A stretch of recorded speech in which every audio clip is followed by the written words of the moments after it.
Lors d'un événement luxueux, une jeune employée remarque une fillette isolée, détachée de la musique et du monde. En s'approchant, un délicat geste de danse brise le silence et réveille des émotions longtemps endormies. À cet instant, une nouvelle famille naît, unie non par le sang mais par l'affection, le courage et des pas partagés.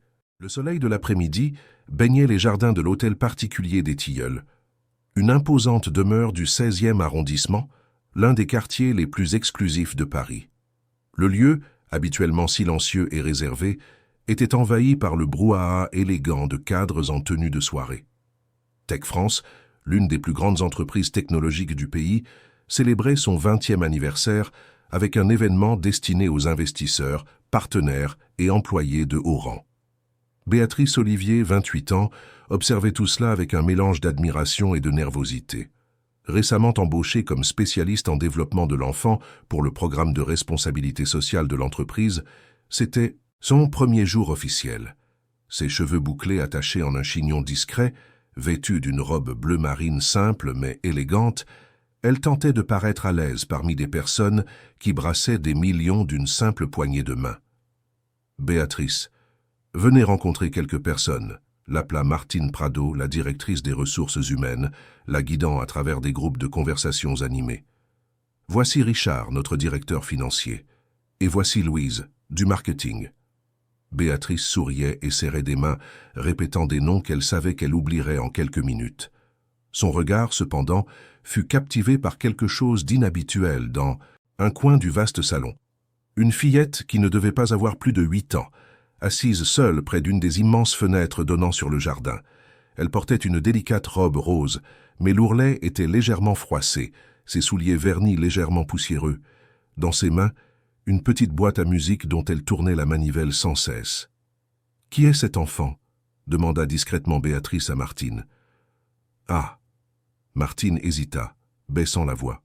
« C'est Sophie, la fille d'Édouard Chevalier. » Édouard Chevalier, le propriétaire de la demeure et PDG de l'entreprise? Béatrice écarquilla les yeux. « Exactement. Il l'amène rarement aux événements, mais aujourd'hui la nounou est tombée malade à la dernière minute. La petite a... Eh bien, elle a un trouble neurodéveloppemental. Elle ne parle à personne, n'interagit pas. Les employés ont reçu pour consigne de ne pas la déranger. » Béatrice hocha la tête mais continua d'observer la fillette. Il y avait quelque chose dans cette image, l'enfant isolé au milieu de la fête luxueuse, qui la dérangeait profondément. En tant que spécialiste du développement de l'enfant, son instinct lui disait que cette solitude n'était pas « sainte ». Elle reste toujours comme ça, seule. « Pour autant que je sache, oui », répondit Martine en consultant sa montre. Édouard la tient à l'écart des projecteurs. On dit que depuis qu'Isabelle est partie, il n'a plus jamais été le même, et la petite s'est complètement refermée. Isabelle? Son épouse. Ce fut une perte terrible, il y a environ 5 ans. Je préfère ne pas entrer dans les détails. Édouard est un homme réservé, et nous respectons tous cela. Martine fut appelée par un autre groupe et s'éloigna, laissant Béatrice à ses pensées. La jeune éducatrice continua d'observer Sophie. La fillette ne semblait ni triste ni angoissée, juste absente, comme si elle était dans un autre monde, étrangère à toute cette agitation. La manivelle de la boîte à musique continuait de tourner, mais Sophie ne semblait pas entendre la mélodie qui en émanait. Contre toutes les recommandations, Béatrice se sentit irrésistiblement attirée vers ce coin du salon. D'un pas prudent, elle s'approcha de la fillette, comme pour ne pas effrayer un oiseau.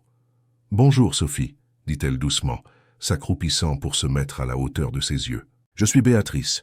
Je peux m'asseoir ici avec toi. » Sophie ne répondit pas, ne la regarda même pas.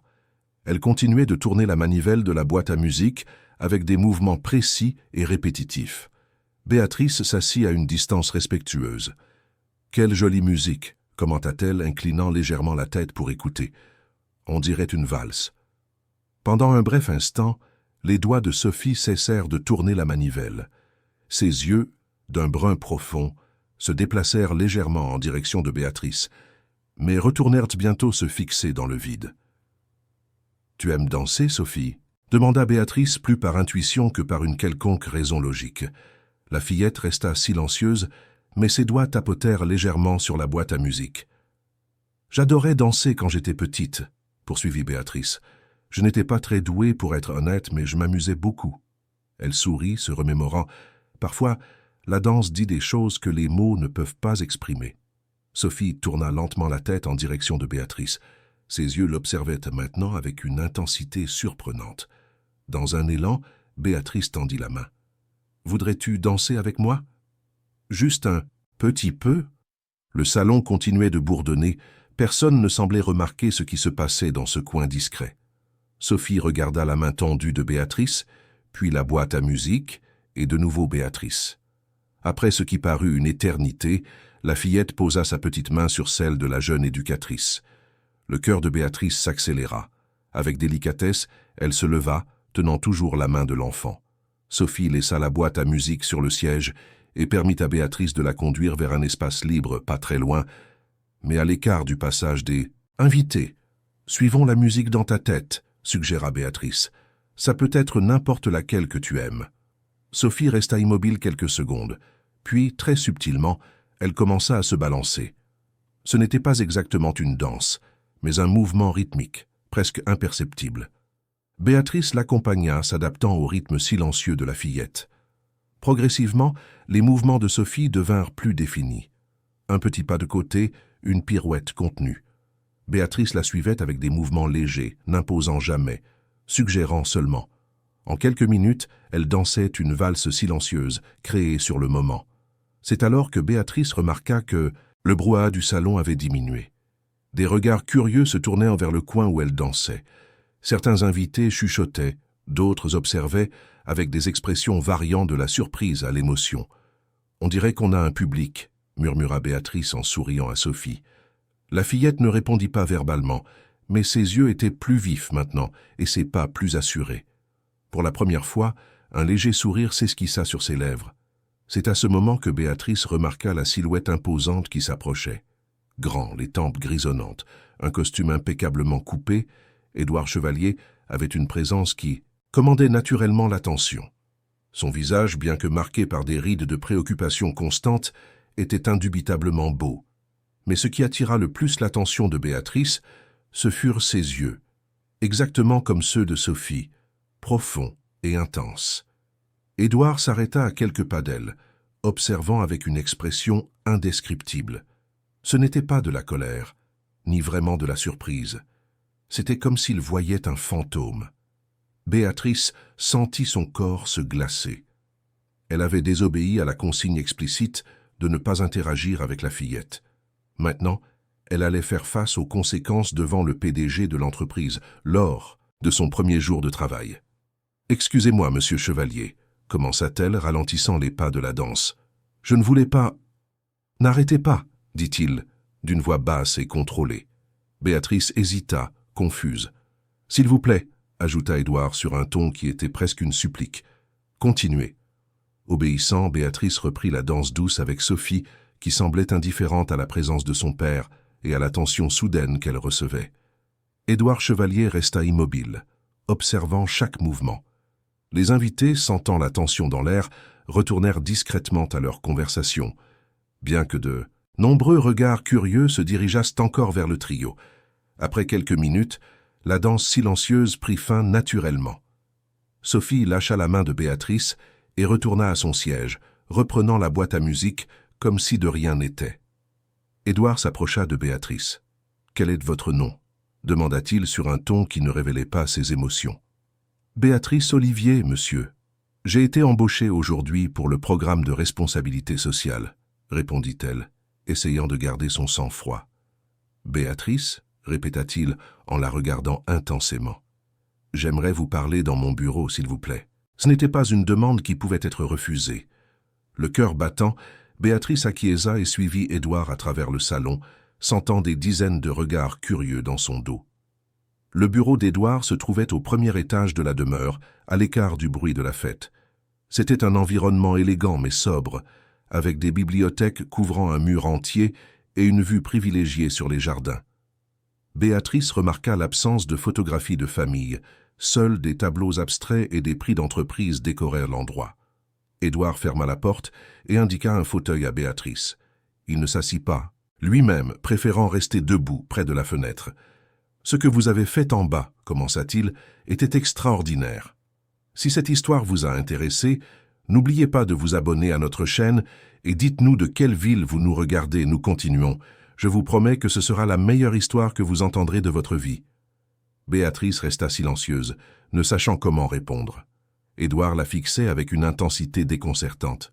« Depuis 5 ans, poursuivit-il, Sophie n'a montré aucune réaction de ce genre avec des étrangers, avec personne en fait. » Il passa une main dans ses cheveux, un geste rare qui révélait sa vulnérabilité. « Avez-vous de l'expérience avec des enfants comme elle ?»« J'ai un master en éducation spécialisée, » répondit Béatrice. « J'ai travaillé pendant 4 ans à l'Institut du Nouveau Chemin, avec des enfants neurodivergents. »« Je vois, » acquiesça Édouard. « Et qu'est-ce qui vous a amené dans le secteur privé ?» La question prit Béatrice par surprise. « Je crois que je peux faire une différence en mettant en œuvre des programmes inclusifs à grande échelle. Quand j'ai entendu parler du projet de Tech France pour les écoles publiques, j'ai été immédiatement intéressé. » Édouard se dirigea vers son bureau, pensif. « J'ai une proposition différente pour vous, » dit-il finalement. « J'aimerais que vous travailliez directement avec Sophie comme tutrice particulière. Je peux vous offrir le double de votre salaire actuel. » Béatrice cligna des yeux, stupéfaite. « Mais je viens d'être embauchée par l'entreprise. J'ai un contrat, des engagements. »« Je suis le PDG, » répondit simplement Édouard. « Je peux régler ça d'un coup de téléphone. » La proposition était tentante, mais quelque chose ne semblait pas juste. « Pourquoi moi? Vous me connaissez à peine. » Édouard regarda par la fenêtre vers les jardins en contrebas. « J'ai vu comment Sophie a réagi avec vous. En 5 minutes, vous avez obtenu plus que des thérapeutes spécialisés en des années. Je ne sais pas l'expliquer, mais... » Il hésita, choisissant ses mots. Ça semblait juste. Avant que Béatrice ne puisse répondre, on frappa doucement à la porte. Martine Prado entra, visiblement nerveuse. « Excusez-moi de vous interrompre, Édouard, mais les investisseurs japonais sont arrivés et ils vous demandent. » Édouard acquiesça. « J'arrive dans un instant. » Se tournant vers Béatrice, il ajouta « Pensez à mon offre. Nous pourrons en reparler demain. » Cette nuit-là, dans son petit appartement du quartier de Montmartre, Béatrice ne parvint pas à dormir. La proposition d'Édouard Chevalier était surprenante, tout comme la situation avec Sophie. Il y avait quelque chose chez cette enfant silencieuse qui l'avait profondément touchée. La façon dont elle avait dansé, dont ses yeux avaient pris vie un bref instant. Le lendemain matin, Béatrice communiqua sa décision à Martine, qui ne parut pas surprise. « Édouard Chevalier obtient toujours ce qu'il veut », commenta la directrice des RH. « Bonne chance, Béatrice. Cette petite a besoin de quelqu'un comme vous. » 3 jours plus tard, Béatrice arrivait à l'hôtel particulier des Tilleuls, avec 2 valises et le cœur rempli d'attente et de crainte. Une gouvernante d'âge mûr, Madame Céleste, l'accueillit avec un sourire chaleureux. « Bienvenue, Madame Olivier. Je vais vous montrer vos appartements. »« Appelez-moi Béatrice, s'il vous plaît, » répondit-elle, suivant la gouvernante dans le vaste hall d'entrée. La suite destinée à Béatrice se trouvait au même étage que la chambre de Sophie, dans une aile latérale de la demeure. Elle était spacieuse, élégamment décorée dans des tons pastels, avec un petit balcon donnant sur les jardins. « Sophie est dans sa chambre en ce moment, » informa Madame Céleste. « Monsieur Chevalier a demandé que vous vous installiez d'abord et que vous descendiez ensuite pour le déjeuner à 12h30. Il sera présent pour discuter de la routine. » Le déjeuner fut un repas silencieux. Édouard posa des questions pratiques sur la formation de Béatrice et expliqua brièvement la condition de Sophie. Les médecins ont diagnostiqué un trouble du spectre de l'autisme avec des caractéristiques atypiques. Elle parlait normalement jusqu'à l'âge de 3 ans, puis elle a simplement arrêté. Les thérapies conventionnelles n'ont eu aucun effet. « Je comprends », répondit Béatrice, remarquant que Sophie, assise à table, jouait avec sa nourriture sans manger, complètement déconnectée de la conversation. « Puis-je poser des questions sur ses routines? Qu'aime-t-elle faire ?» Édouard parut momentanément mal à l'aise. Sophie a une routine très structurée. Des cours particuliers le matin avec des professeurs qui viennent à la maison, de l'ergothérapie 3 fois par semaine. Le reste du temps, il hésita. Elle reste principalement dans sa chambre, avec des puzzles et des livres. Béatrice remarqua qu'il évitait de mentionner la danse ou la musique. Et la boîte à musique qu'elle avait à l'événement? Le visage d'Édouard se durcit visiblement. C'est juste un objet auquel elle s'est attachée. Il n'a pas d'importance particulière. Mais Béatrice savait, par expérience professionnelle, que les objets de fixation chez les enfants atteints de TSA étaient rarement choisis au hasard. Il y avait là une connexion émotionnelle qu'Édouard semblait déterminé à ignorer. Les jours suivants, Béatrice établit une routine avec Sophie. La fillette était docile, suivait les instructions de base, mais restait dans son monde intérieur, établissant rarement un contact visuel. Béatrice respectait son espace, introduisant progressivement des activités sensorielles et des jeux simples. Ce fut lors d'une de ces sessions, un jeudi après-midi pluvieux, que Béatrice remarqua quelque chose de curieux. Sophie, apparemment absorbée par un puzzle, commença à se balancer subtilement au rythme de la pluie qui frappait la fenêtre. Ce n'était pas un mouvement aléatoire. Il y avait une cadence, presque comme une danse silencieuse. Suivant une impulsion, Béatrice alluma la petite radio dans le coin de la salle d'activité. Une douce musique, classique emplit la pièce. Les mouvements de Sophie changèrent immédiatement, se synchronisant avec la nouvelle mélodie. « Tu aimes cette musique, Sophie ?» demanda doucement Béatrice. Comme prévu, il n'y eut pas de réponse verbale, mais les yeux de la fillette rencontrèrent brièvement ceux de Béatrice. Un petit miracle qui se produisait de plus en plus souvent. Quand la musique se termina, Sophie se leva et se dirigea vers son sac d'école en sortant la petite boîte à musique. L'apportant à Béatrice, elle tourna la manivelle et laissa la mélodie délicate emplir la pièce. « C'est magnifique », commenta Béatrice. « Tu veux danser à nouveau ?» La fillette ne répondit pas mais resta immobile au centre de la pièce, comme si elle attendait. Béatrice se leva et, comme lors de l'événement, lui tendit la main. Sophie l'accepta, entamant une danse douce et contenue. Elles étaient si absorbées qu'elles ne remarquèrent pas la présence de Madame Céleste à la porte, observant avec des larmes aux yeux. La gouvernante s'éloigna silencieusement, mais ce soir-là, quand Édouard rentra du travail, Béatrice sut par son expression qu'il était déjà informé. « J'ai entendu dire que vous et Sophie aviez dansé aujourd'hui, » dit-il pendant le dîner d'un ton neutre. « Oui, » répondit Béatrice, décidant d'être directe. « La musique semble débloquer quelque chose en elle. C'est une forme de communication non verbale qui fonctionne. » Édouard but une longue gorgée de vin, comme pour se donner du courage. « Sophie ne doit pas être encouragée à danser. »« Puis-je demander pourquoi ?» questionna Béatrice, gardant sa voix calme malgré sa perplexité. « Parce que je vous le demande, » répondit-il, coupant court à toute discussion. Cette nuit-là agitée, Béatrice décida d'explorer davantage la demeure. Le silence était absolu, alors qu'elle marchait dans les couloirs éclairés seulement par la lumière de la lune qui filtrait par les fenêtres. Au deuxième étage, elle trouva ce qui semblait être une ancienne salle de musique, un piano couvert, des étagères avec des partitions poussiéreuses. Sur un petit bureau dans un coin, elle trouva un album de photographies. Elle hésita, se sentant comme une intruse, mais la curiosité l'emporta. Les premières pages montraient un Édouard plus jeune, souriant, une version presque méconnaissable de l'homme austère qu'elle connaissait. À ses côtés, sur presque toutes les photos, se trouvait une femme éblouissante, aux cheveux sombres et au sourire radieux. « Isabelle » murmura Béatrice, reconnaissant les mêmes yeux que Sophie.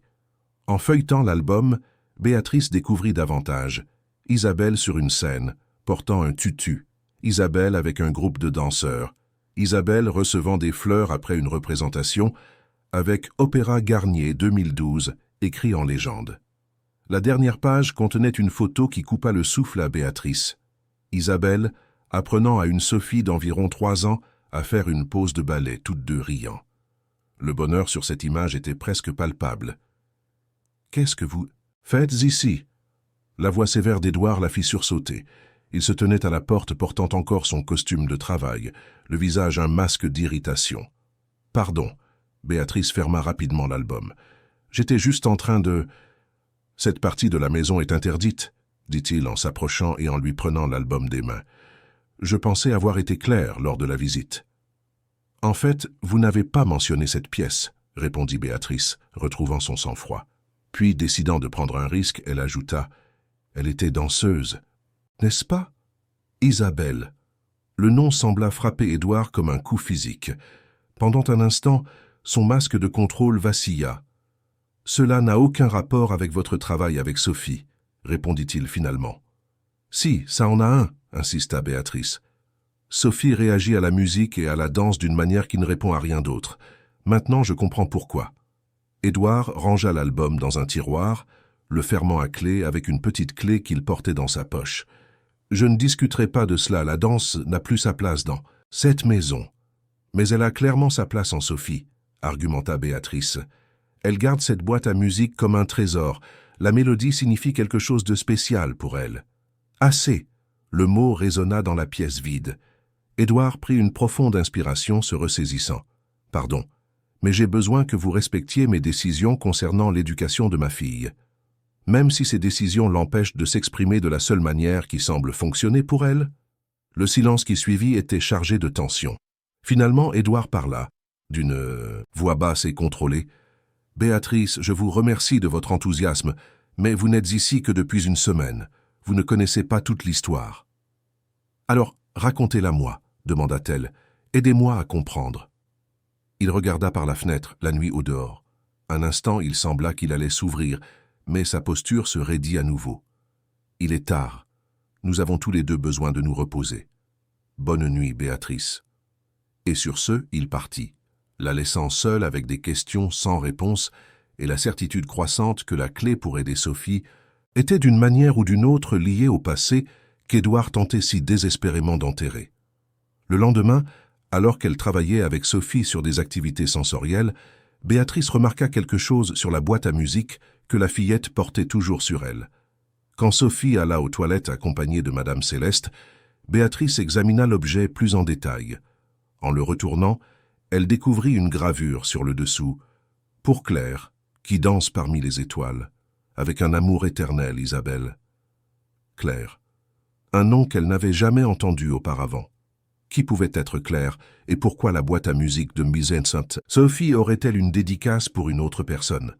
Béatrice reposa la boîte exactement là où elle était, mais son esprit bouillonnait de nouvelles questions.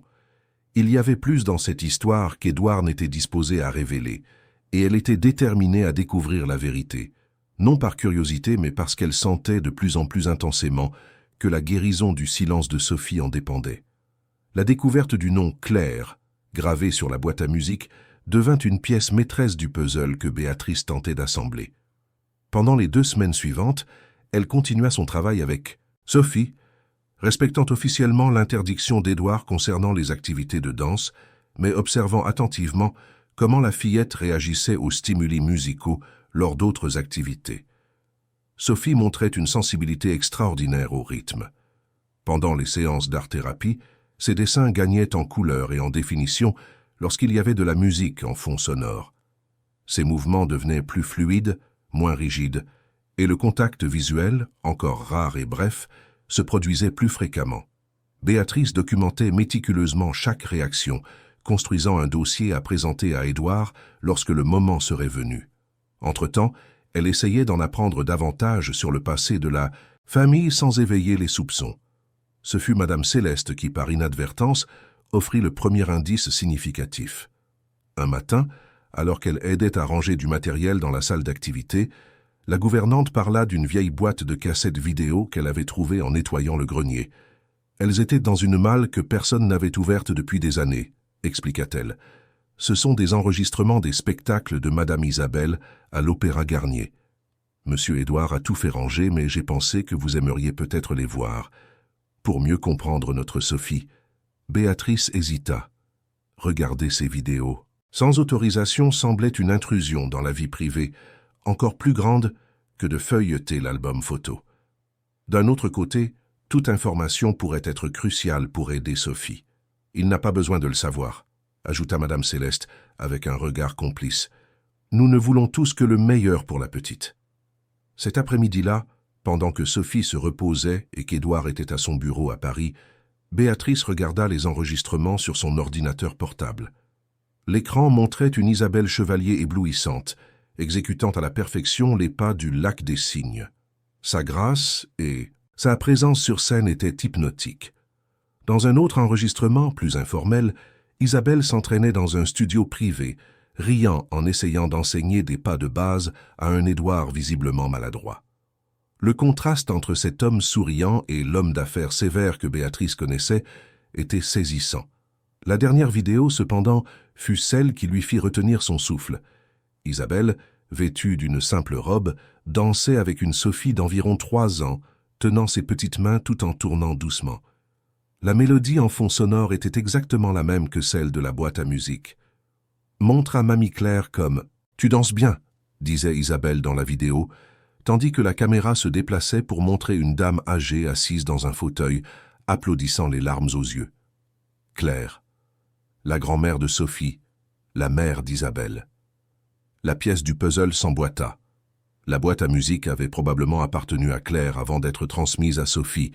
Quand la vidéo se termina, Béatrice réalisa qu'elle n'était pas seule. Sophie se tenait à la porte, observant l'écran avec une intensité inhabituelle. « Sophie, pardon, je n'avais pas remarqué que tu t'étais réveillée », dit Béatrice en fermant rapidement l'ordinateur. La fillette s'approcha et, à la surprise de Béatrice, toucha l'écran fermé de l'ordinateur puis se désigna elle-même. « Oui, c'est toi sur la vidéo », confirma Béatrice. « Avec ta maman. » Sophie prit la boîte à musique qu'elle portait comme toujours avec elle et la posa à côté de l'ordinateur, établissant une connexion entre les deux objets. Puis, dans un geste qui fit retenir son souffle à Béatrice, la fillette commença à reproduire exactement les mêmes pas qu'elle avait exécutés dans la vidéo avec Isabelle. « Tu te souviens ?» murmura Béatrice émerveillée. « Tu te souviens d'avoir dansé avec ta mère ?» La danse de Sophie était différente maintenant. Ce n'étaient plus seulement des mouvements aléatoires. Il y avait une intention, une mémoire musculaire, comme si son corps se souvenait de ce que son esprit avait bloqué. Impulsivement, Béatrice se leva et rejoignit la fillette, suivant ses pas. Pendant près de 15 minutes, elles dansèrent ensemble la valse silencieuse, connectées par une communication qui transcendait les mots. C'est à ce moment que la porte s'ouvrit complètement, révélant Édouard Chevalier. Son visage, normalement impassible, montrait un mélange de choc et de fureur. « Que se passe-t-il ici » demanda-t-il, la voix dangereusement calme. Sophie interrompit immédiatement sa danse, se réfugiant dans un coin de la pièce, la boîte à musique fermement serrée contre sa poitrine. « Édouard » commença Béatrice, essayant de garder son sang-froid. Sophie était juste en train de... « J'ai vu ce qui se passait » l'interrompit-il. « D'abord les vidéos, maintenant ça, après vous avoir explicitement dit que je ne voulais plus de danse dans cette maison ?» « Elle se souvient » insista Béatrice. Sophie se souvient de danser avec Isabelle. C'est une connexion émotionnelle vitale que nous ne pouvons pas ignorer. « Vous n'en avez pas le droit » dit-il en s'avançant dans la pièce. « Vous n'avez pas le droit de déterrer ces souvenirs. » Quels souvenirs, Édouard? Les souvenirs heureux, ceux qui montrent Sophie communiquer à travers la danse. Pourquoi est-ce si menaçant pour vous? Édouard ferma les yeux un instant, comme s'il luttait contre une douleur physique. Quand il les rouvrit, sa décision était prise. « Béatrice, je vous remercie pour votre travail jusqu'à présent, mais je crois que nous avons fait une erreur. Je vais demander à Martine de trouver un autre spécialiste pour Sophie. » Le licenciement prit Béatrice par surprise, malgré la tension croissante. « Vous me renvoyez parce que j'essaie d'aider votre fille ? Je mets fin à notre accord parce que vous avez manqué de respect à mes instructions directes sur la manière d'élever ma fille, » corrigea-t-il. « S'il vous plaît, faites vos valises. Je ferai le nécessaire pour votre transport et une généreuse indemnité. » « Il ne s'agit pas d'argent, » protesta Béatrice, sentant des larmes de frustration monter à ses yeux. « Il s'agit de Sophie. Regardez-la. » Maintenant, Sophie était recroquevillée dans son coin, se balançant d'avant en arrière, un comportement d'autorégulation que Béatrice n'avait pas observé depuis ses premiers jours à la demeure. « Vous causez plus de mal que de bien, » accusa Édouard. « Ce sujet est clos. » Béatrice regarda Sophie, puis Édouard. « Très bien, » dit-elle finalement. « Je vais partir. Mais avant, j'ai besoin que vous répondiez à une question. Qui est Claire ?» La question frappa Édouard comme un coup physique. Il chancela légèrement, s'appuyant sur la table la plus proche. « Ou... Avez-vous entendu ce nom ? Il est gravé sur la boîte à musique, » répondit Béatrice. « Pour Claire qui danse parmi les étoiles, avec un amour éternel, Isabelle. » Édouard regarda la boîte à musique dans les mains de Sophie, comme s'il la voyait vraiment pour la première fois.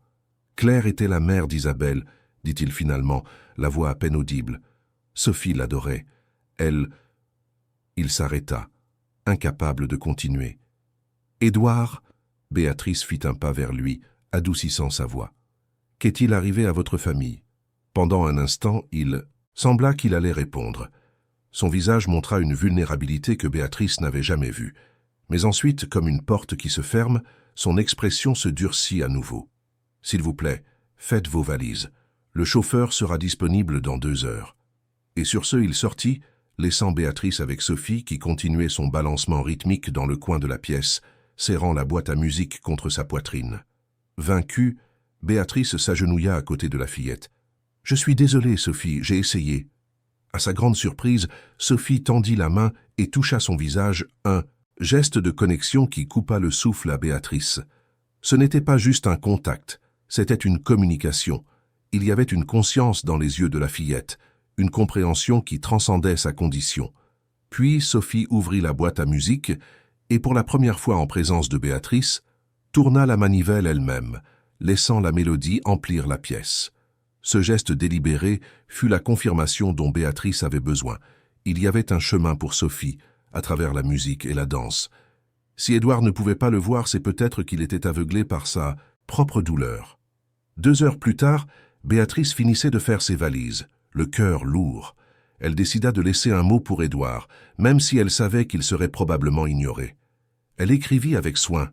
« Édouard, Sophie communique par la danse comme d'autres enfants utilisent les mots. Nier cela, c'est nier sa voix. Je sais qu'il y a de la douleur dans votre passé, mais le présent de Sophie ne devrait pas en être sacrifié. La boîte à musique est son lien avec sa mère et sa grand-mère, une lignée d'amour qui transcende le temps. Lorsque vous serez prête à laisser la musique revenir dans cette maison, je serai disponible pour aider. D'ici là, je vous remercie de l'opportunité d'avoir connu votre extraordinaire fille, Béatrice Olivier. » Elle laissa le mot sur la table de sa chambre et descendit pour un dernier adieu. Madame Céleste l'attendait dans le hall, visiblement consternée. « Vous n'êtes pas d'accord avec ça, n'est-ce pas ?» demanda Béatrice. La gouvernante secoua la tête. « Monsieur Édouard n'est plus le même depuis que... depuis ce jour-là. Mais je pensais que vous pourriez l'aider à surmonter ça, aider Sophie à le surmonter aussi. Que s'est-il réellement passé, Madame Céleste ?» Béatrice ne put s'empêcher de demander, même si elle savait que c'était déplacé. La gouvernante regarda autour d'elle, s'assurant qu'elles étaient seules. C'était un accident de voiture, en revenant de Chamonix. Madame Isabelle et Madame Claire sont décédées sur le coup. Sophie était dans la voiture, mais elle a survécu presque indemne, du moins physiquement. Après ça, elle a arrêté de parler, arrêté de danser, arrêté d'être la petite fille joyeuse qu'elle était. Et Édouard a interdit tout souvenir de la danse parce qu'il l'associe à la perte, conclut Béatrice, comprenant enfin. Oui, il a vendu le studio de danse de Madame Isabelle, a donné tous les costumes, a rangé toutes les photographies. Je crois qu'il pensait qu'en effaçant ses souvenirs, il pourrait effacer la douleur. Mais ça ne marche pas comme ça, murmura Béatrice, surtout pas pour Sophie.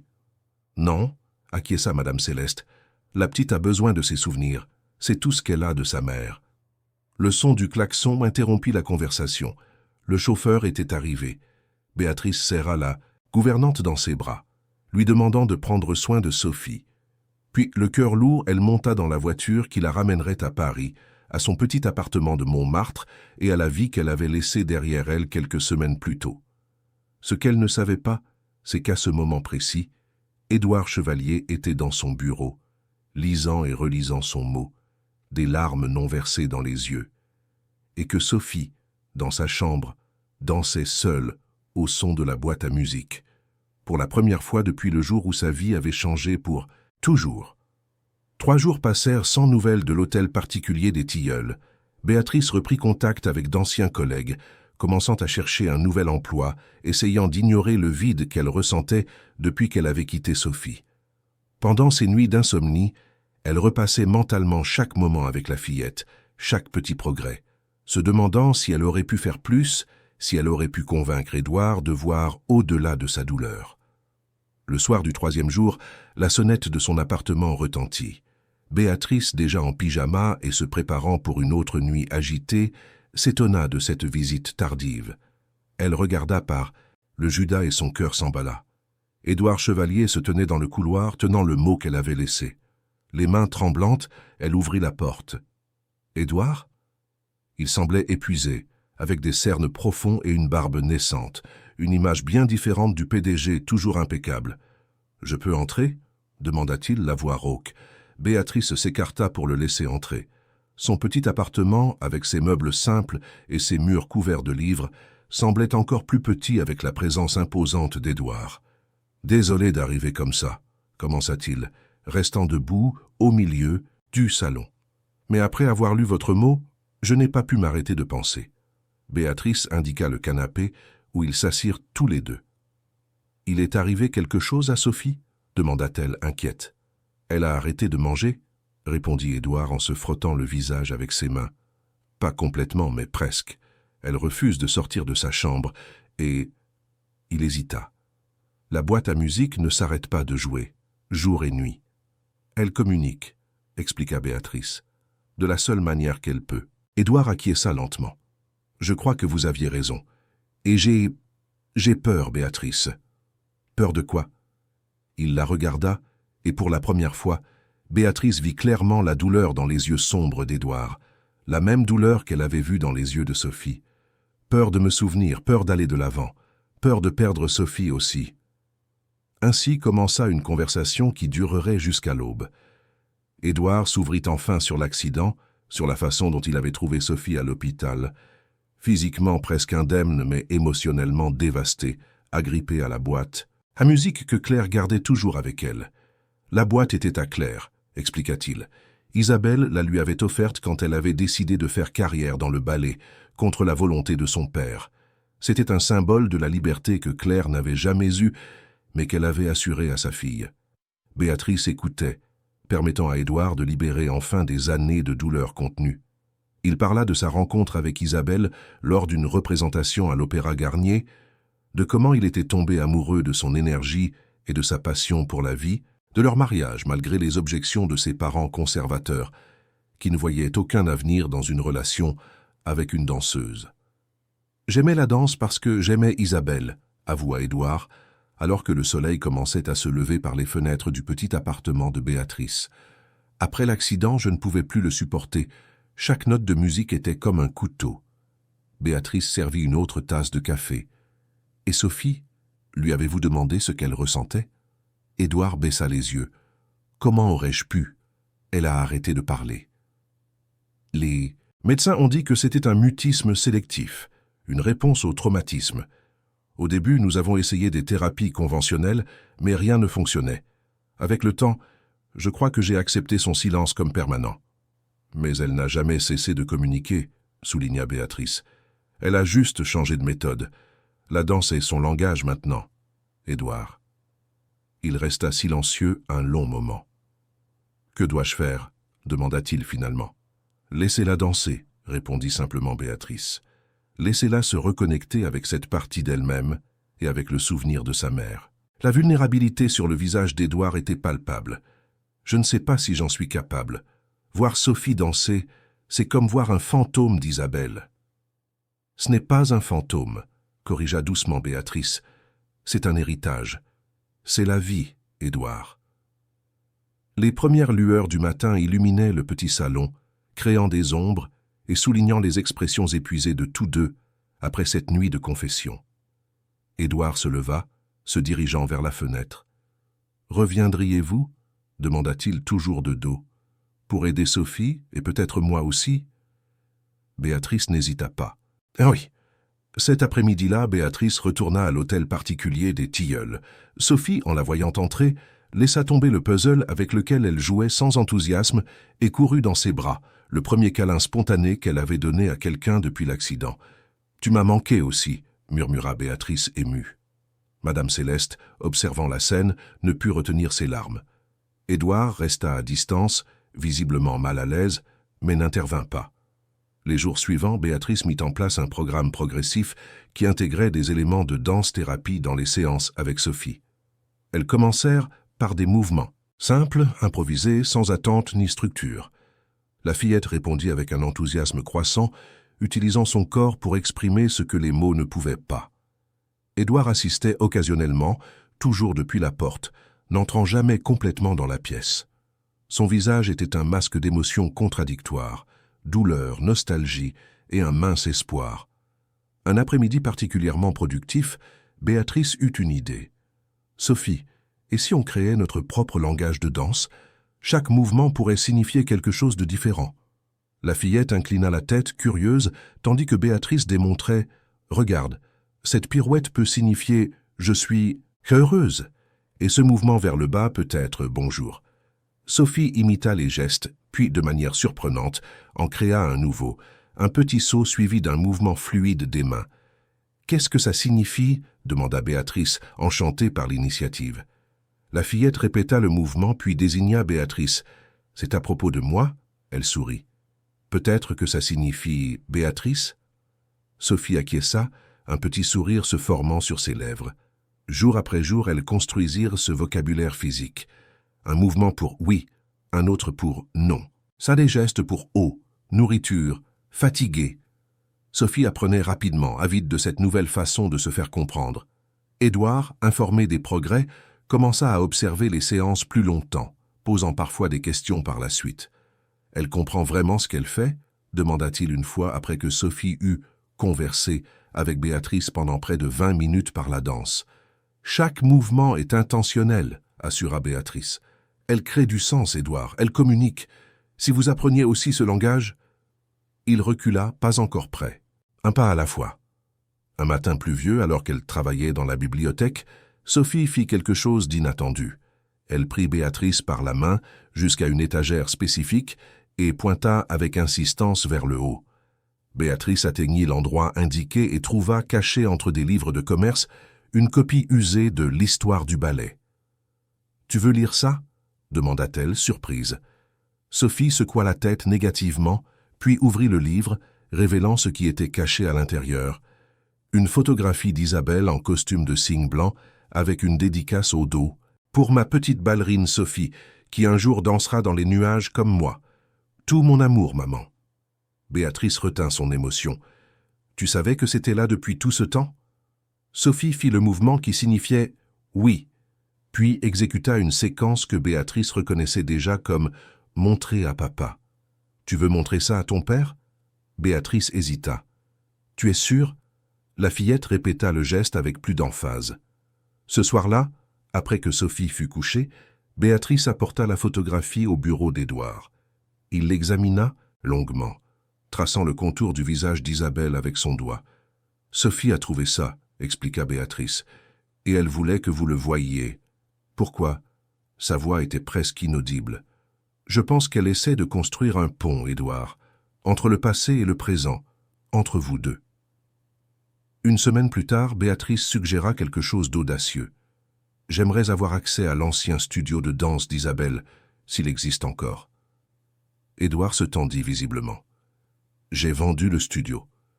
Je ne parle pas du studio commercial. Madame Céleste a mentionné qu'il y avait un espace sur la propriété, une serre convertie où Isabelle s'entraînait. Il se leva, agité. Il est fermé depuis des années. Ce pourrait être un espace sûr pour que Sophie explore plus profondément cette forme d'expression, argumenta Béatrice. Un lieu spécial différent des salles où nous faisons les autres thérapies. Après un long débat intérieur, Édouard accepta de lui montrer l'endroit. L'ancienne serre se trouvait au fond de la propriété, partiellement cachée par des plantes grimpantes qui avaient poussé de manière incontrôlée au fil des ans. L'intérieur était poussiéreux et négligé, mais contenait encore l'essentiel. Un plancher en bois, des barres de ballet installées sur les murs, et de grands miroirs, bien que recouverts de draps. C'était son refuge, expliqua Édouard, la voix brisée par l'émotion. Elle venait ici tous les jours, même après la naissance de Sophie. Elle disait que la lumière naturelle était parfaite pour danser. Béatrice observa comment la lumière de l'après-midi filtrait à travers les fenêtres sales, créant des motifs dorés sur le sol poussiéreux. « C'est magnifique », murmura-t-elle. « Pouvons-nous le restaurer ?» Édouard regarda autour de lui, comme s'il voyait des fantômes danser dans les coins sombres. « Je ne sais pas si je peux venir ici régulièrement. »« Vous n'avez pas besoin, » assura Béatrice. « Ce serait un espace pour Sophie au début, mais peut-être un jour... » Étonnamment, Édouard acquiesça. « Je vais organiser le nettoyage et les réparations nécessaires. » La transformation de la serre se fit rapidement. En une semaine, l'espace était propre, les miroirs découverts, le sol poli. Béatrice apporta des coussins colorés, des plantes et un petit système de son. L'endroit autrefois fantomatique dans son abandon rayonnait maintenant de possibilités. Quand Sophie vit la serre restaurée, sa réaction fut extraordinaire. Elle parcourut l'espace comme si elle marchait sur un sol sacré, touchant les barres, les miroirs, les murs. Puis, elle regarda Béatrice les yeux humides et fit un nouveau mouvement, les mains croisées sur le cœur puis tendues vers l'avant. « Qu'est-ce que ça signifie ?» demanda Béatrice, bien qu'elle sentit qu'elle savait déjà. Sophie répéta le geste, puis désigna une photo d'Isabelle que Béatrice avait discrètement placée dans un coin. « C'est merci, ou peut-être amour ?»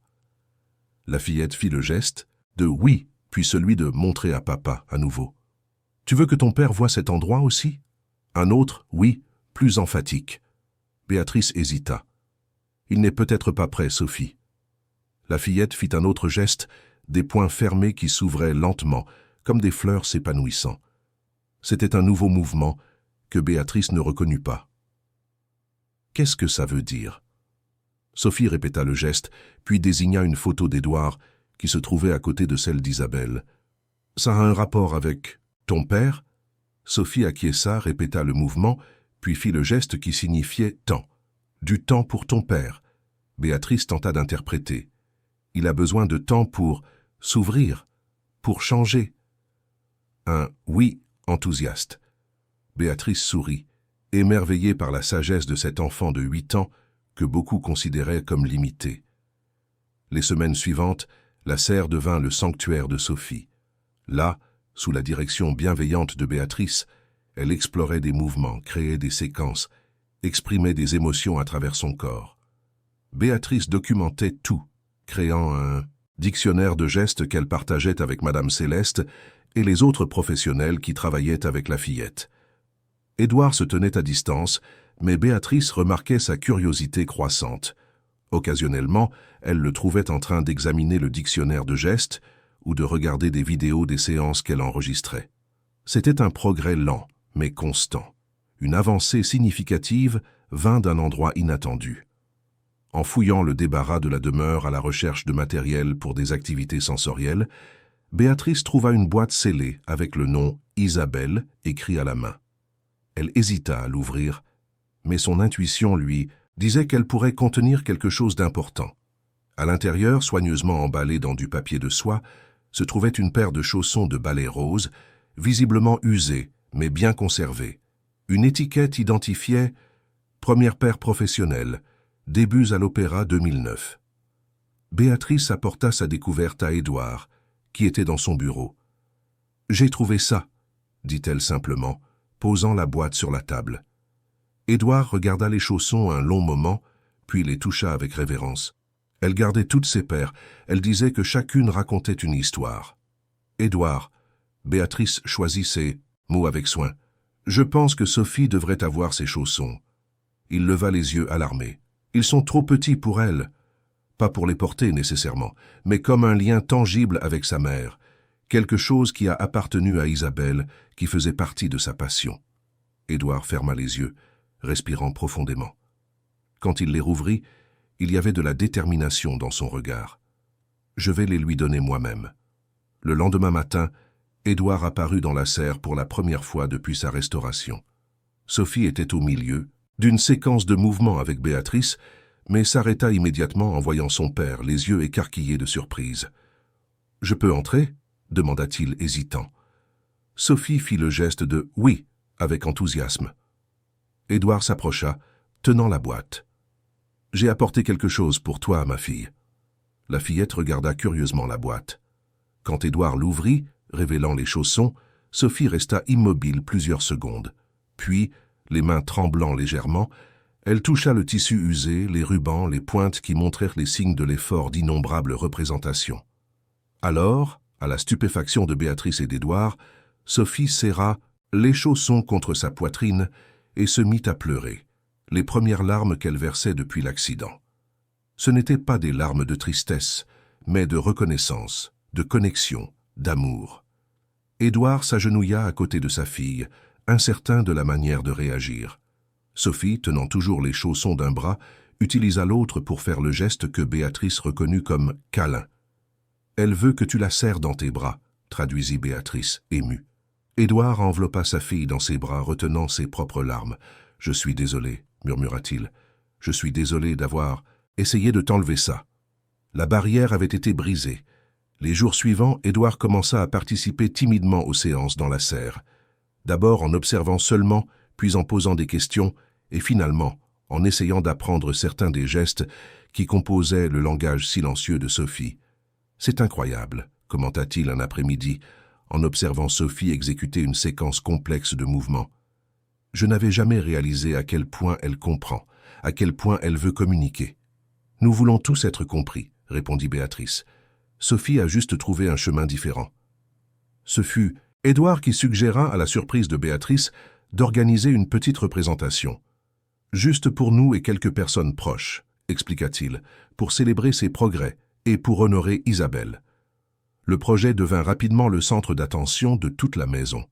La serre fut décorée de lumières délicates et de fleurs. Sophie, plus enthousiaste que jamais, passait des heures à répéter sa chorégraphie avec Béatrice. Elle insista pour porter une simple robe blanche, rien d'élaboré, et les chaussons de sa mère, même s'ils étaient trop grands pour ses pieds. Le soir de la représentation, seulement 6 personnes composèrent le public. Édouard, Madame Céleste, les 2 professeurs particuliers de Sophie, l'ergothérapeute et la médecin qui la suivait depuis l'accident. L'attente était palpable. Béatrice, servant de narratrice, expliqua brièvement la signification des mouvements que Sophie avait créés, le langage corporel qu'elles avaient développé ensemble et comment la danse était devenue une forme de communication vitale pour la fillette. Quand la musique commença, la même mélodie que la boîte à musique, mais orchestrée dans une version plus complète qu'Édouard avait commandée spécialement. Sophie émergea de derrière un paravent, pieds nus, tenant les chaussons de sa mère. Ce qui suivit laissa tout le monde sans voix. Sophie ne se contenta pas de danser. Elle raconta une histoire avec son corps, une histoire de perte, de solitude, mais aussi d'espoir et de reconnexion. Ses mouvements, parfois fluides, parfois brusques, transmettaient une émotion qui transcendait le besoin de mots. À la fin, Sophie posa les chaussons au centre de la serre et fit une simple révérence.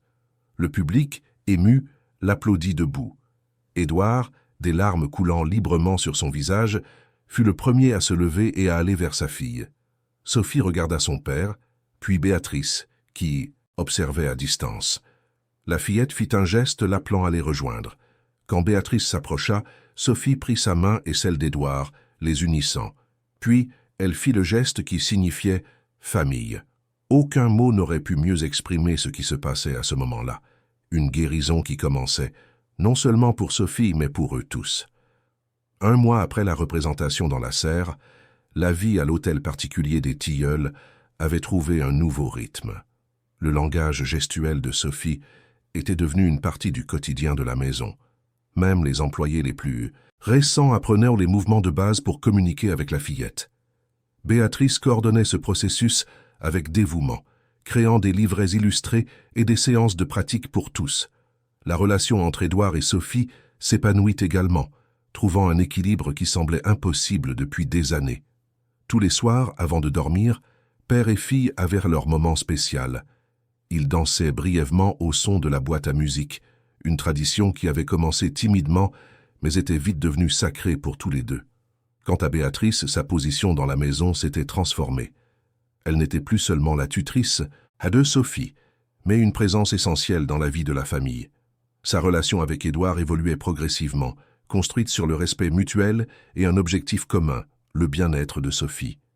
Un samedi après-midi ensoleillé, alors que Sophie s'entraînait dans la serre sous la supervision de Madame Céleste, Édouard invita Béatrice à une promenade dans les jardins.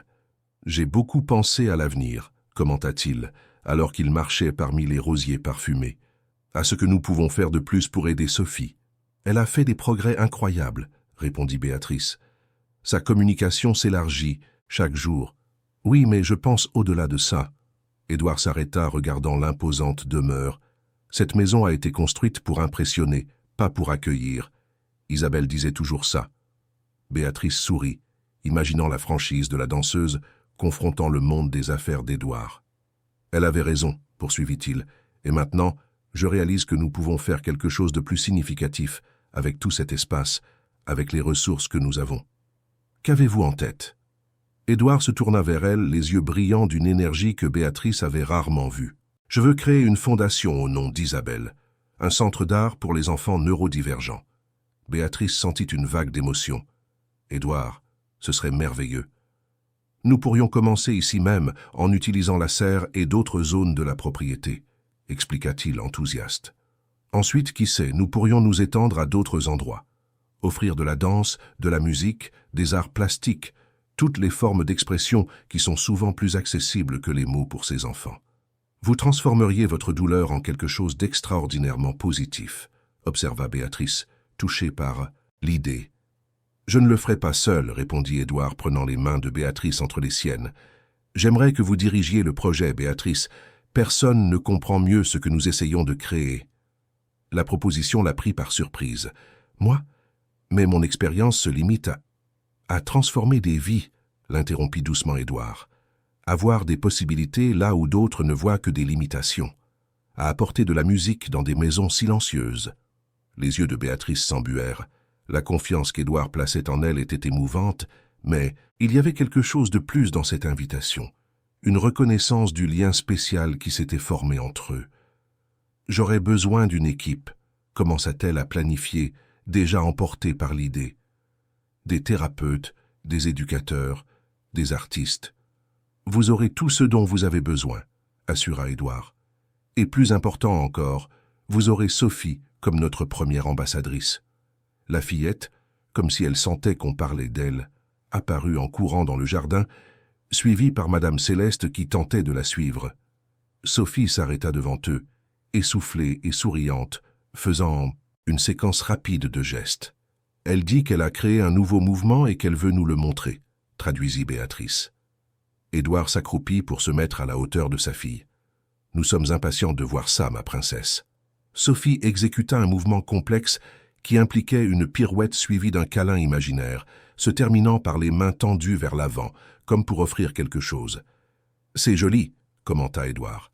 « Qu'est-ce que ça signifie ?» La fillette désigna Béatrice puis son père et répéta le mouvement. « Je crois qu'elle a créé un geste pour nous deux », suggéra Béatrice émue. « Pour nous, ensemble. » Édouard regarda Sophie, puis Béatrice, et quelque chose dans son regard changea. Une décision se prenait. Un pas était franchi. « Sophie a toujours été plus perspicace que nous ne l'imaginions, » dit-il en se relevant. Puis à la surprise de Béatrice, Édouard lui tendit formellement la main. « Mademoiselle Olivier, m'accorderiez-vous cette danse ?» Là, dans le jardin, avec Sophie applaudissant en signe d'approbation et Madame Céleste dissimulant ses larmes, Édouard et Béatrice dansèrent sans musique, sauf celle qui existait dans leur cœur. Ce n'était pas une danse techniquement parfaite. Édouard était encore maladroit dans ses pas. Mais il y avait une sincérité, une connexion qui transcendait la technique. Les mois suivants, l'idée de la fondation commença à prendre une forme concrète. Édouard convertit l'aile de la demeure en bureaux et salles de classe, engagea des architectes pour concevoir des espaces adaptés aux besoins sensoriels de différents enfants et entama le processus d'enregistrement de la Fondation Isabelle Chevalier pour les arts inclusifs. Béatrice se plongea dans le projet avec passion, recherchant des méthodologies, recrutant des professionnels, développant des programmes. Son expérience avec Sophie était devenue la pierre angulaire de la philosophie de la Fondation, la conviction que chaque enfant possède une voix unique, même lorsque cette voix ne s'exprime pas par des mots. Sophie, de son côté, s'épanouissait. Son vocabulaire gestuel s'élargit de manière exponentielle et elle commença à montrer de l'intérêt pour enseigner aux autres, devenant une petite instructrice pour les premiers enfants qui participaient au programme pilote de la Fondation. Ce fut lors d'une de ses premières séances que se produisit ce que tous appelèrent plus tard le miracle. Sophie montrait un mouvement à un garçon atteint d'autisme sévère lorsque le petit, frustré de ne pas réussir à reproduire le geste, se mit à pleurer. Édouard, qui observait discrètement, entra dans la salle pour aider. « Tout va bien, mon garçon », dit-il gentiment, s'accroupissant à côté de l'enfant. « Il faut du temps pour apprendre. » Sophie s'approcha observant l'interaction. Puis, à la stupéfaction de toutes les personnes présentes, elle posa la main sur l'épaule de son père et dit, d'une voix basse mais claire. « Papa, laisse-moi montrer. » Le silence qui suivit fut absolu. Édouard se figea, incapable de croire ce qu'il venait d'entendre. Béatrice, de l'autre côté de la salle, laissa tomber le presse-papier qu'elle tenait. « Sophie ?» murmura Édouard, se tournant lentement vers sa fille. « Tu as parlé ?» La fillette acquiesça, un petit sourire aux lèvres. « J'ai toujours su comment, » dit-elle, les mots sortant lentement, comme déterrés d'un endroit profond. « Juste, je ne trouvais pas de raison de parler. » Édouard serra sa fille dans ses bras avec force, les larmes impossibles à contenir. Béatrice les rejoignit tout aussi émue, tandis que les autres enfants et thérapeutes observaient la scène extraordinaire.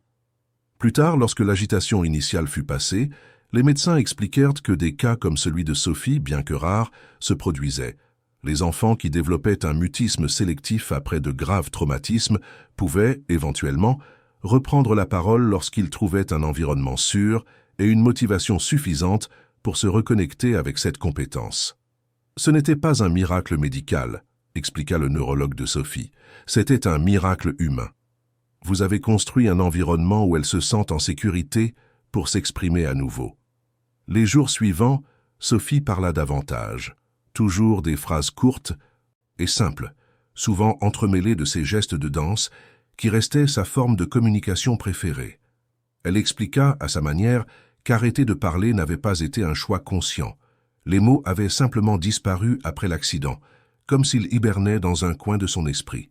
« La danse m'a aidé à retrouver les mots, » dit-elle à Béatrice, lors d'une séance dans la serre, « comme s'ils étaient cachés dans mon corps, pas dans ma tête. » La récupération progressive de la parole de Sophie ajouta une nouvelle dimension au travail de la Fondation. Béatrice intégra cette perspective unique au programme, soulignant comment différentes formes d'expression, mouvement, art, musique, pouvaient créer des chemins neurologiques alternatifs pour des compétences qui semblaient perdues ou jamais développées. 6 mois après la création de la Fondation, Édouard organisa un événement formel pour la présenter officiellement à la société parisienne. Le lieu choisi était symbolique, l'Opéra Garnier, où Isabelle avait brillé en tant que danseuse étoile. Sur la scène qui avait un jour appartenu à sa mère, Sophie présenterait une chorégraphie spéciale, accompagnée d'autres enfants du programme. Le soir de l'événement arriva avec un théâtre rempli d'invités illustres, hommes, d'affaires, politiciens, artistes, journalistes.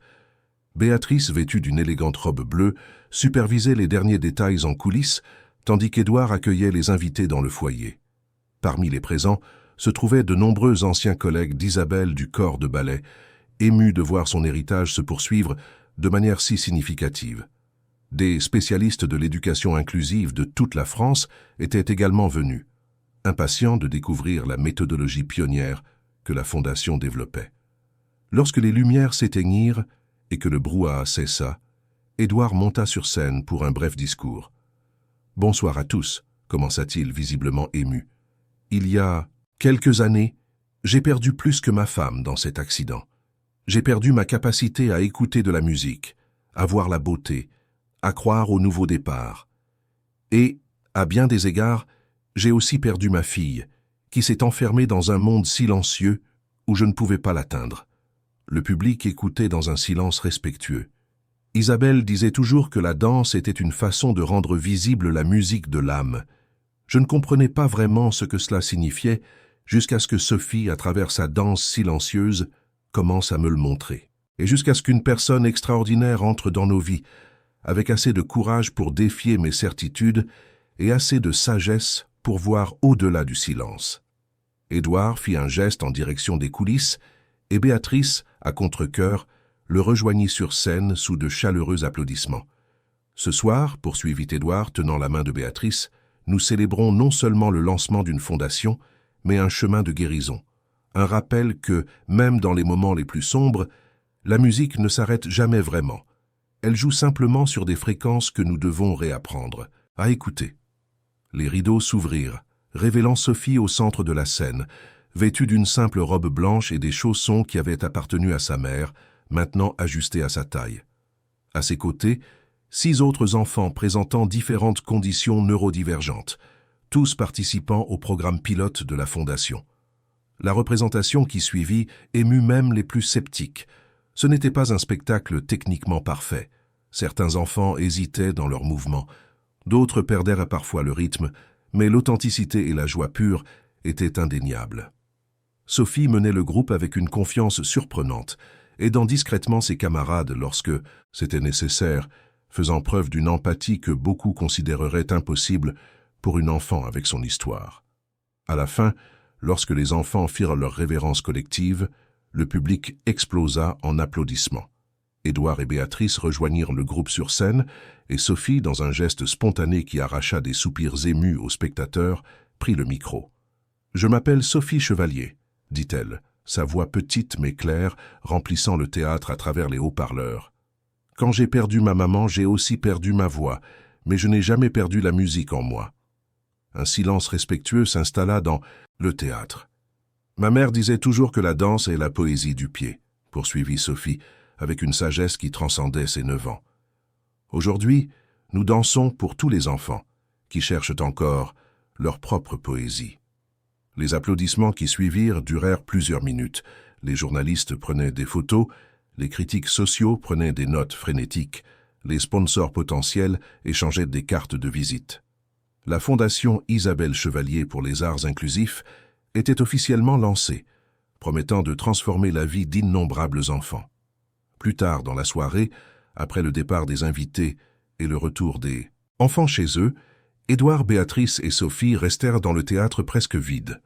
Sur la scène où tant de rêves s'étaient réalisés, Édouard prit la petite boîte à musique que Sophie portait toujours sur elle.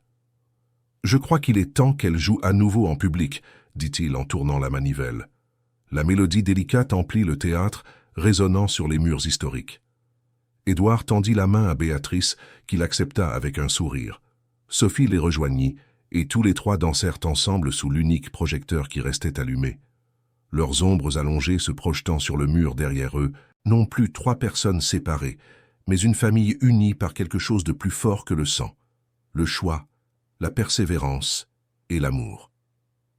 La semaine suivante, la vie reprit son cours à l'hôtel particulier des Tilleuls, maintenant partiellement converti en siège de la Fondation.